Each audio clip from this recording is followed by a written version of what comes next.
चलिए जानते हैं शादी से जुड़े हर सवाल का जवाब। जैसे कि आपकी शादी कब होगी, किसके साथ होगी, मतलब आपका जीवन साथी कैसा होने वाला है, और इसी के साथ लव मैरिज होगी या फिर अरेंज, और कहीं दूसरी शादी का योग तो नहीं है। आइए एक एक करके सारे सवालों के जवाब जानते हैं। सबसे पहले हम किंग और क्वीन नंबर निकालेंगे। किंग नंबर निकालने के लिए सिर्फ डेट ऑफ बर्थ लेनी होती है और इसे स्प्लिट करके प्लस करेंगे। अगर सिंगल डिजिट है सिंगल लिख दें, डबल है तो स्प्लिट करके प्लस करें, तो यहाँ पे आएगा हमारे पास ये एक किंग का नंबर। तो 7 आया है किंग नंबर मतलब मूलांक। और क्वीन नंबर निकालने के लिए पूरी की पूरी डेट ऑफ बर्थ को लेंगे।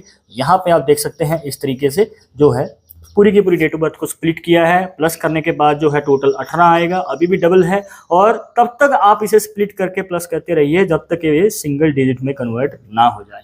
तो यहाँ पे 9 है क्वीन का नंबर। सबसे पहले हम जानेंगे कि आपकी शादी कब होगी। इसे जानने का बहुत आसान तरीका है। सबसे पहले हम अपना किंग नंबर मतलब मूलांक लेंगे 7 + 9 + 9। अब ये 9 क्या है आपको बता दें, 9 लड़के के ग्रह हैं, 9 लड़की के ग्रह हैं, और इसका जो टोटल निकल के आएगा वो है 25। तो शुरुआत होगी 25 साल की उम्र से शादी के योग की। और यहाँ पे फिर हम लेंगे क्वीन का नंबर। यहाँ पे मतलब आपका जो भाग्य अंक है, साथ ही साथ 9 लड़के के ग्रह 9 लड़की के ग्रह, टोटल निकल के आएगा 27। तो यहाँ पे इनकी डेट ऑफ बर्थ और किंग क्वीन नंबर के अकॉर्डिंग इनके जो शादी का योग है 25 से लेकर 27 साल की उम्र के बीच में हमें बनता हुआ नजर आता है। अब यहाँ पे 1 से 2 साल ऊपर नीचे हो सकते हैं। और अगर आपको इस तरीके से फिर भी पता नहीं चल पाया, कोई बात नहीं, यहाँ पे एक आपको सिंपल सा तरीका बताते हैं। अगर आपका किंग और क्वीन नंबर मतलब मूलांक और भाग्य अंक एक जैसे आ जाते हैं, मतलब सेम डिजिट निकल के आते हैं, तो यहाँ पे आपको बता दें कि आपकी शादी में देरी हो सकती है। ये मान के चलिए 30 साल की उम्र तक शादी का योग जा सकता है और कई बार तो 30+ भी एज हो जाती है। मैं आपका किंग और क्वीन नंबर जानना चाहता हूँ कि एक जैसा है या फिर अलग अलग है, कमेंट बॉक्स में जरूर बताना। तो लव मैरिज का योग जानने के लिए आपको एक सीक्वेंस देखना होता है, मतलब इस तरीके से प्लस बनना चाहिए आपकी लोशो ग्रिड में। वो कैसे? सबसे पहले तो आपको अपनी लोशो ग्रिड को फिल करना है अपनी डेट ऑफ बर्थ और किंग क्वीन नंबर के साथ। कैसे? आपकी लोशो ग्रिड सामने आ रही होगी, जो नंबर जहां पे है वैसे ही लिख देना है। जैसे कि यहाँ पे 2 बार आएगा, इस तरीके से लिख देना है। 7 यहाँ पे आ जाएगा, जी हाँ, किंग और क्वीन नंबर भी यहाँ पे डाले जाएंगे। 9 यहाँ पे रहेगा और इसी के साथ यहाँ पे जो 3 है इस पॉइंट पे आ जाएगा। 6 यहाँ पे आ जाएगा। ठीक है, तो यहाँ पे हमारे सारे नंबर्स आ चुके हैं, बस 5 हमने बीच में लिख देना है। अब हमारे सारे नंबर्स आ गए, पर आप देखेंगे कि यहाँ पे प्लस बन नहीं पाया है। देखेंगे यहाँ पे, देखिए 9, 5 और यहाँ पे जो है हमारे पास 1 की कमी है। अगर 1 आ जाता तो यहाँ पे एक प्रॉपर प्लस बन जाता। अगर प्लस बन जाता है आपकी लोशो ग्रिड में तो लव मैरिज के चांसेस बढ़ेंगे, प्रेम विवाह का योग बनेगा, मतलब जिसे आप पसंद करते हैं, दिल से चाहते हैं, तो उनके साथ प्रेम विवाह का योग रह सकता है। पर अगर प्लस कंप्लीट नहीं हो पाता है, अब यहाँ पे क्या हो गया है आप देखेंगे कि इस तरीके से बना हुआ है, मतलब फिर भी हम ये मान के सकते हैं कि सिर्फ 10 या 15% ही रह गया है कंप्लीट होना। तो भी यहाँ पे कहने का मतलब ये है कि अगर आप एफर्ट लगाएंगे तो लव मैरिज का योग फिर भी कहीं ना कहीं बन सकता है। पर अगर मान के चलिए 1-2 नंबर और नहीं है तो यहाँ पे फिर प्लस बिल्कुल भी नहीं बन पाएगा। तो यहाँ पे आपकी लव मैरिज के चांसेस बहुत कम हो जाएंगे। या फिर ये भी देखने को मिलता है कि किसी किसी का ब्रेकअप हो जाता है, या फिर जिसे आप पसंद करते हैं उनके साथ लव स्टोरी अधूरी रह जाती है। और कई बार आप बहुत कोशिश करते हैं, बहुत एफर्ट लगाते हैं, पर फिर भी लव मैरिज का योग बन नहीं पाता है। इसके बाद आता है अगला सवाल, और ये है दूसरी शादी के रिलेटेड। ये काफी बार पूछा जाता है। अब यहाँ पे आपको सबसे पहले ध्यान देना है आपकी लोशो ग्रिड में बनने वाले 3 और 6 अंक पे। जी हाँ, और कुछ नहीं देखना है आपको, सिर्फ ये 2 अंक देखने हैं। अगर आपकी लोशो ग्रिड में बने हुए हैं तो इन दोनों का 36 का आंकड़ा रहता है। जी हाँ, ये दोनों अंक ऐसे हैं, अगर आपकी लोशो ग्रिड में आ जाते हैं ना तो यहाँ पे पार्टनर के साथ बनती नहीं है, अनबन ज्यादा रहती है, गृह क्लेश मन मुटाव भी देखने को मिलते हैं।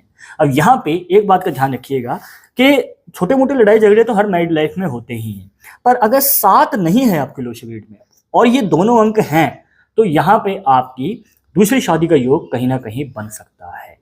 पर अगर 7 बना हुआ है तो ये आपको बांध के रखेगा। कहने का मतलब दूसरी शादी के चांसेस को बार बार कम करता रहेगा। कहने का मतलब आपकी लाइफ में रिलेशनशिप कमजोर रह सकता है, अनबन रह सकती है, गृह क्लेश रह सकते हैं, पर दूसरी शादी तक बात नहीं जाएगी अगर 7 बना हुआ है। अगर 7 नहीं है तो कहीं ना कहीं चांसेस बन सकते हैं। और अगर मान के चलिए सिर्फ 6 है, 3 नहीं है, या फिर 3 है पर 6 नहीं है, तो भी कोई चिंता की बात नहीं है। फिर यहाँ पे शादी के बाद जो है पार्टनर सपोर्ट करने वाला मिलता है। और ये भी देखने को मिलता है कि अगर साथ भी बना हो साथ ही साथ, तो यहाँ पे आगे चलकर अगर आप शादी के बाद कोई नया कार्य करना चाहते हैं, बिजनेस, जॉब, तो पार्टनर की तरफ से सपोर्ट और सहयोग देखने को मिलता है। अब इसके बाद आपको एक ऐसा तरीका बताएंगे जिससे कि आप पता कर पाएंगे कि आगे चलकर आपका जीवन साथी कैसा होने वाला है, या फिर जीवन साथी के साथ आपके रिलेशन कैसे रहने वाले हैं। यहाँ पे 1 से लेकर 9 तक के मूलांक जो हैं सबके लिए बताएंगे, ठीक है। तो यहाँ पे आपको ध्यान से सुनना है। पर आगे बढ़ने से पहले अगर आप चाहते हैं हमसे पर्सनली बात करके अपनी समस्या का समाधान, तो लिंक मिलेगा आपको डिस्क्रिप्शन में हमारे इंस्टाग्राम अकाउंट का, जाकर आप अपनी बर्थ डेट शेयर कीजिए, जो भी पूछना चाहते हैं वहां पे आप पूछ पाएंगे। तो यहाँ पे अगर आपका किंग नंबर 1 है, मतलब मूलांक जो है अगर आपका 1 है, तो आपके लिए 4, 8 और 6 वालों का साथ जो है कहीं ना कहीं अनबन वाला रह सकता है, मतलब रिलेशन इनके साथ मनमुटाव वाला रहेगा। और यहाँ पे अगर आप अच्छा संकेत देखना चाहते हैं तो आपके लिए यहाँ पे 2 और 3 वालों का साथ अच्छा रहेगा। कहने का मतलब ये वो अंक हैं, जैसे आपका मूलांक बताया वैसे ही उनका भी मूलांक अगर इस तरीके से बना हुआ है, उनकी डेट ऑफ बर्थ से आप निकाल के देखें तो आप उसके अकॉर्डिंग आगे बढ़ सकते हैं। इसके बाद हम जानेंगे 2 अंक वालों के लिए। 2 अंक वालों के लिए यहाँ पे देखने को मिलता है कि 3, 5 और 7 वालों का साथ अच्छा रहता है, और 9, 8 और 6 वालों का साथ कहीं ना कहीं अनबन वाला रह सकता है, तो ध्यान रखिएगा। इसके बाद हम जानेंगे 3 अंक वालों के बारे में। यहाँ पे अगर देखने को मिलता है कि 3 अंक वालों को 1, 2, 5 और 9 वालों का साथ मिल जाए, तो ये आगे बढ़ के जो भी कार्य करना चाहते हैं उसमें सफलता हासिल कर सकते हैं। और यहाँ पे अगर बात करें कि 3 वालों के लिए कौन सा अंक ज़्यादा मतलब डोमिनेट रहेगा, इनके ऊपर है, इनके ऊपर प्रेशर बना के रखेगा, तो वो है 6। तो हाँ, यहाँ पे जैसे कि मैंने बताया था 36 का आंकड़ा हो जाता है भाई। तो यहाँ पे 3 वालों का 6 वालों के साथ बनती नहीं है इनकी आपस में। इसके बाद यहाँ पे आता है 4 वालों के लिए साथ अच्छा रहता है 1, 6 और 7 वालों का, और इनको बच के रहना चाहिए 8 और 9 वालों से। मतलब कहने का ये है कि देख परख के ही दोस्ती का हाथ आगे बढ़ाइएगा।